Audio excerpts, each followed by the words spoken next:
New year ಹಿನ್ನೆಲೆ DCM DKShi full relax ಮೂಡ್ನಲ್ಲಿದ್ದಾರೆ. ಕುಟುಂಬ ಸಮೇತ ಪ್ರವಾಸ ಕೈಗೊಂಡಿದ್ದಾರೆ ಡಿಸಿಎಂ ಡಿಕೆಶಿ. ವಿದೇಶದಲ್ಲಿ ಹೊಸ ವರ್ಷಾಚರಣೆ ಆಚರಿಸೋಕೆ ನಿರ್ಧರಿಸಲಾಗಿದೆ.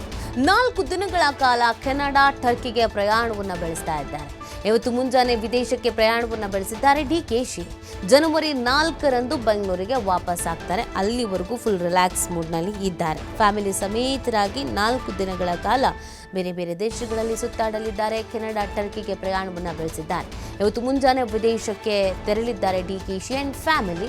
ಜನವರಿ 4ಕ್ಕೆ ಬೆಂಗಳೂರಿಗೆ ವಾಪಸ್ ಆಗ್ತಾರೆ. ಸೆಲೆಬ್ರೇಷನ್ ಮೂಡ್ನಲ್ಲಿ ಡಿಸಿಎಂ ಡಿಕೆ ಶಿವಕುಮಾರ್ ಫ್ಯಾಮಿಲಿ ಇದೆ. ನ್ಯೂ ಇಯರ್ ಹಿನ್ನೆಲೆಯಲ್ಲಿ ಡಿಸಿಎಂ ಡಿಕೆಶಿ ಇದೀಗ ಬೇರೆ ದೇಶಕ್ಕೆ ತೆರಳಿರುವಂಥದ್ದು.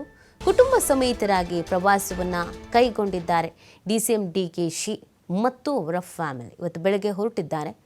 ಜನವರಿ 4ಕ್ಕೆ ರಿಟರ್ನ್ ಆಗ್ತಾರೆ. ಕುಟುಂಬ ಸಮೇತರಾಗಿ ಈ ಒಂದು ಪ್ರವಾಸವನ್ನು ಕೈಗೊಂಡಿದ್ದಾರೆ. ಇಷ್ಟು ದಿನಗಳ ಕಾಲ ಬ್ಯುಸಿಯಲ್ಲಿ ಇದ್ದರು. ಅನೇಕ ಕಾರ್ಯಕ್ರಮಗಳು, ರಾಜಕೀಯ ಚಟುವಟಿಕೆಗಳು ಎಲ್ಲವೂ ಕೂಡ ಒತ್ತಡದಲ್ಲೂ ಇದ್ದರು. ಸೊ ಇದೀಗ 4 ದಿನಗಳ ಕಾಲ ಫ್ಯಾಮಿಲಿ ಜೊತೆಗೆ ಟೈಮ್ ಸ್ಪೆಂಡನ್ನು ಮಾಡಲಿದ್ದಾರೆ.